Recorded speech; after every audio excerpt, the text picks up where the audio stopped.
Hi, I'm Dan Higgins. I'm an enterprise editor here at the Buffalo News, and I'm here with Mackenzie Shuman, who is a reporter who covers environmental issues. Mackenzie, welcome. Thanks for joining me to chat. Yeah, thank you, Dan. I wanted to talk to you about the story that you just completed about an issue that really affects everyone in our reading area, even though we focused just on Erie County. Why don't you tell us a little bit about the story that we're publishing that you spent so much time on?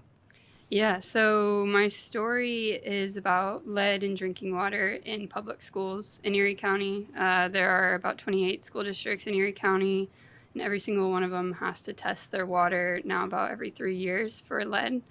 And lead, as we know, in Buffalo and in Erie County and wider, is a huge issue. Everyone's kids who go to a public school here in Erie County, I'm sure they're filling up their water bottles or drinking from the fountains at least once a day. And you'd think that that water would be safe and filtered all of the time, but sometimes that's not always the case. Why don't you share with us some of the highlights of what you found while you did this story? Some of the things that I found were that, it doesn't really matter which school district it is, there's going to be a lead contamination issue. Even the richest school districts and the most affluent areas of Erie County have lead contamination in their water. Although the issue has subsided as they've done remediation a little bit, it's still there. It's still a constant issue.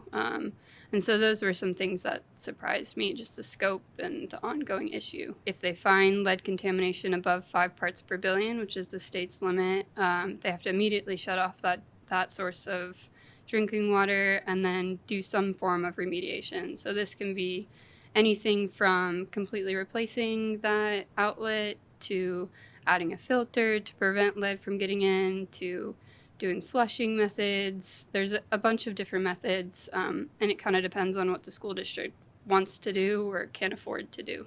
Let's talk about that database, which is online with your story. What did it take to put this together? When did you start working on it? Tell us a little bit about this.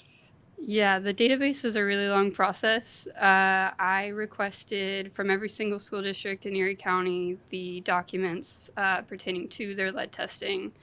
I wanted all of the test results from the school districts, not just the ones above the state limit. And so this took a few months for school districts to get back to me. By the time, January, February rolled around, I had most of the documents, and every single one of them was in a different format. And so that meant that I had to hand enter most of this data, and it's about 5,000 rows of information. And from there, I was able to analyze it and kind of grasp the scope and breadth of the issue here.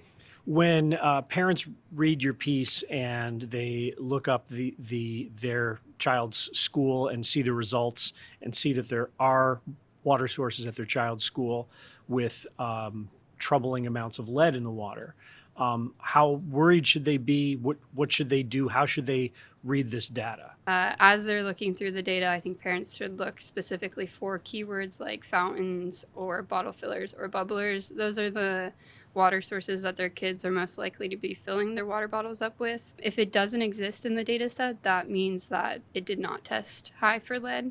So I would just check, for those keywords, the room number of your kid's classroom, and whether or not it has a high test for lead. I hope that, people can see and look at this data and kind of analyze it on their own behalf and then go to their schools and advocate for change if they want it. Thank you very much. Mackenzie Shuman's story on lead contamination in schools is going to be at buffalonews.com or in print on Sunday. Mackenzie, thank you very much. Thank you, Dan.